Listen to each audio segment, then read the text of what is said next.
Social মিডিয়ায় নয়, এবার সরাসরি রাস্তায় নেমে সন্দেশখালী কাণ্ডের প্রতিবাদ করার আহ্বান জানালেন বিজেপি নেতা তথা অভিনেতা রুদ্রনীল ঘোষ। তিনি বলেন, এখন প্রতিবাদ জানাতে না পারলে ভবিষ্যতে সেই সুযোগ থাকবে না।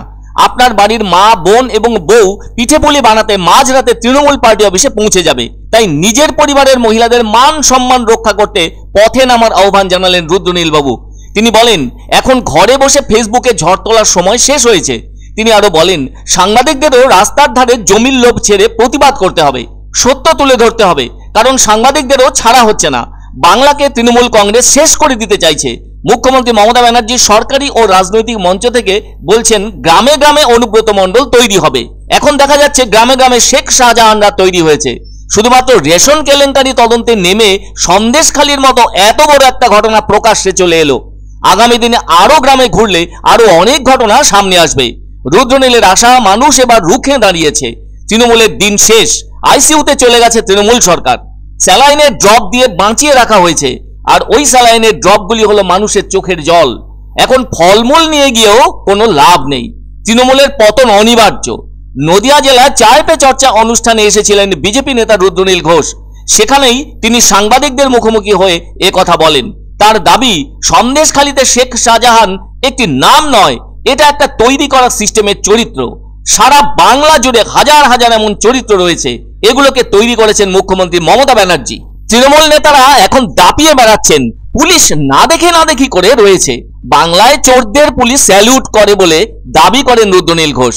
তিনি সাধারণ মানুষের উদ্দেশ্যে বলেন, ফেসবুকে বিপ্লবী না হয়ে এবার রাস্তায় নামুন, না হলে আপনার বাড়ির মা, বোন ও বউরা আপনার থাকবে না। তৃণমূল পার্টি অফিসে মাঝরাতে গিয়ে পিঠে পুলি বানাবে। যারা যারা বাড়িতে বসে আর ফেসবুকে বিপ্লব করে তাদেরকে বলছি রাস্তায় নামুন, যেমন আমরা প্রত্যেকে রাস্তায় নামছি। যারা সমালোচনা করছেন বৈঠকি আড্ডার মতো, দেশের কি হলো, রাজ্যটা দশা করে গেল, তাদের বলছি গুলো বাড়িতে না করে জ্যাঠামশাইয়ের মতো জ্ঞান না দিয়ে রাস্তায় নামুন। নালে কালকে আপনার মেয়ে আপনার নয়, আপনার বউ আপনার নয়, আপনার মাও আপনার নয়। তৃণমূলের বাড়িতে রাত 12টার সময় পিঠে পুলি করতে নিয়ে যাবে। কত শাহজাহান রয়েছে, যেমন অনুব্রতকে গ্রেপ্তারের সময় মাননীয় মুখ্যমন্ত্রী তিনি নির্লজ্জভাবে বলেছিলেন, একটা অনুব্রত নয়, আমাদের প্রত্যেক গ্রামে হাজার হাজার অনুব্রত আছে। তা আমি বলিনি। পশ্চিমবঙ্গের মাননীয় মুখ্যমন্ত্রী মমতা বন্দ্যোপাধ্যায় সরকারি বেসরকারি সব মঞ্চ থেকে উনি বলেছিলেন। তাই পশ্চিমবঙ্গে শাহজাহানদের জন্ম দেওয়া রাজনৈতিকভাবে যাতে মানুষকে শোষণ করা যায়, তৃণমূল নেত্রী মমতা বন্দ্যোপাধ্যায় বলতে পারবেন।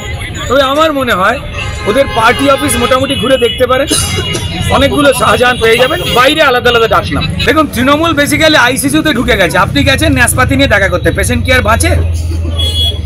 সুস্থ থাকলে যদি ন্যাশপাতি আপেল টাপেল নিয়ে যেতেন, কিছু গাছ থেকে পেয়ারা পেড়ে, দাদু হলে পাকা পেয়ারা নিয়ে যেতেন, তাহলে হয়তো পেশেন্ট বাঁচতে পারত। ও ভেতরে ঢুকে গেছে, এখন টপ টপ ড্রপ পড়ছে, চলে যাবার অপেক্ষা। মানুষের চোখের জলে স্যালাইনের জল ওটা, বাঁচবে না পেশেন্ট।